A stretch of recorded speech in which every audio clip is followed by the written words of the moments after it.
প্রয়াত হলেন প্রাক্তন কেন্দ্রীয় মন্ত্রী কবীন্দ্র পুরকায়স্থ। উত্তর পূর্ব বিজেপির পিতামহ কবীন্দ্র পুরকায়স্থ আর নেই। শিলচর মেডিকেল কলেজে মৃত্যু হয় কবীন্দ্র পুরকায়স্থের। বার্ধক্যজনিত কারণে 94 বছর বয়সে শেষ নিঃশ্বাস ত্যাগ করলেন তিনি। শিলচর মেডিকেল কলেজ হাসপাতালের আইসিইউতে চিকিৎসাধীন ছিলেন তিনি। 1998 সালে অটল বিহারী বাজপেয়ীর মন্ত্রিসভায় মন্ত্রী ছিলেন কবীন্দ্র পুরকায়স্থ। বৃহস্পতিবার বেলা 3টায় রাষ্ট্রীয় মর্যাদায় সম্পন্ন হবে তাঁর শেষকৃত্য। শিলচর শ্মশান ঘাটে সম্পন্ন হবে শেষকৃত্য, জানালেন মন্ত্রী কৌশিক রায়।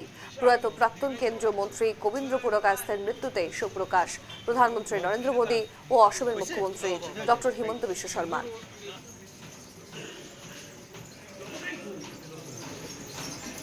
আপনাদের সামনে সেই ছবি দেখতেই পাচ্ছেন। একেবারে শিলচর মেডিকেল কলেজে যখন তিনি শেষ নিঃশ্বাস ত্যাগ করেন তার ঠিক আগের মুহূর্তে যদি আমরা নজর রাখি, একটা কোথাও গিয়ে নিস্তব্ধতা ছিল। বিশিষ্টরা এসে উপস্থিত হয়েছিলেন তার তার এই মৃত্যুর খবর পেয়ে, এবং তার পাশাপাশি মৃত্যুকালে তার বয়স ছিল 94 বছর। 1931 সালের 15 ডিসেম্বর জন্মগ্রহণ করেছিলেন তিনি, এবং 7ই জানুয়ারি অর্থাৎ গতকাল 2026-এ তিনি প্রাণ ত্যাগ করলেন। এবং যদি আমরা নজর রাখি যে একের সঙ্গে সংঘের প্রচারক থেকে শিক্ষক, উত্তরণ সমাজের বৃহত্তর পরিসরের ছিল তার নাম। সিলেটের কামারখালে তিনি জন্মেছিলেন। অবিভক্ত বাংলাদেশে তিনি জন্মেছিলেন 1931 সালের 15 ডিসেম্বর, এবং তার পিতা প্রয়াত কালীপদ পুরকায়স্থ, মাতা প্রয়াত সর্বমঙ্গলা দেবী। তিনি প্রাথমিক শিক্ষা লাভ করেছিলেন কামারখালে, এবং স্বাধীনতার আগেই অসমের কাছাড়ে তার পুরো পরিবার এসে বসতি স্থাপন করেছিল। তিনি ভর্তি হয়েছিলেন উদারবন্দের ডিএন হাই স্কুলে। সেখান থেকে তিনি মাধ্যমিক পরীক্ষা পাশ করেন। এরপর স্নাতক, বিটি ও গুয়াহাটি বিশ্ববিদ্যালয় থেকে স্নাতকোত্তর ডিগ্রি তিনি লাভ করেন। একই সঙ্গে তারপর যদি আমরা নজর রাখি, 1950 বা 51 সাল থেকে কাছাড়ে উদ্বাস্তুদের নিরাপত্তা ও পুনর্বাসনের কাজে তিনি ঝাঁপিয়ে পড়েন।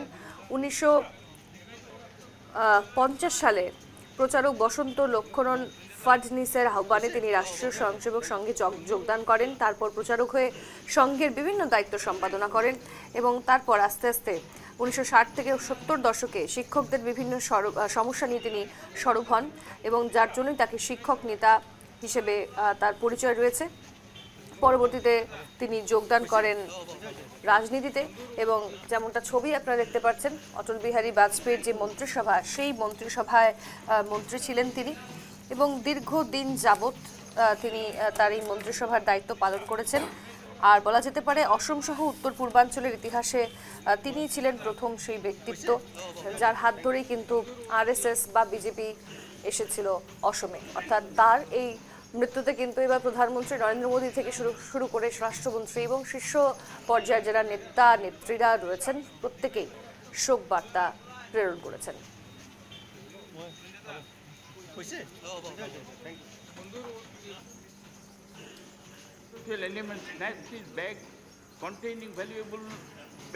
পিতা কবীন্দ্র পুরকায়স্থের মৃত্যুতে পুত্র কনাদ পুরকায়স্থ কি জানিয়েছেন আমরা দেখাবো আপনাদের। আমাদের প্রতিনিধি বিক্রম সরকার একেবারে সেই কথোপকথন তাদের মৃত্যুর পরেই কথা বলেছিলেন, এবং তারপর তিনি কি জানাচ্ছেন শুনুন। আজকে অভিভাবকহীন হয়েছে পুরো রাজ্যের সাথে নর্থ ইস্ট। যদি বলি বিজেপির জন্মদাতা পিতামহ কবীন্দ্র পুরকায়স্থ, আপনি তো আহত থাকবেন, আপনার বাবা কি বলবেন? না দেখুন, একটা কথা তো আমাদের সবাইকে সেটা মেনে নিতে হবে যে মানুষ জন্মের পর মানুষের মৃত্যু আসছে, এবং সেই মৃত্যুটা যাতে বেশি কষ্টদায়ক না হয় সেটাই সবার কামনা থাকে।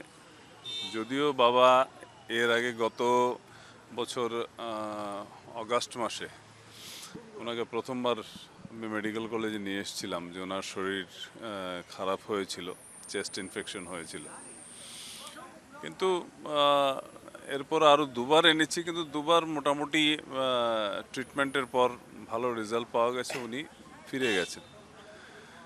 কিন্তু এবার গত 23 তারিখে ভোর দিকে হঠাৎ ওনার একটু শ্বাসকষ্ট শুরু হয়, এবং তার পরবর্তীতে জ্বর আসে, যার জন্য তাকে মেডিকেলে শিফট করা হয়েছিল এবং 3 দিন উনি আইসিইউতে ছিলেন।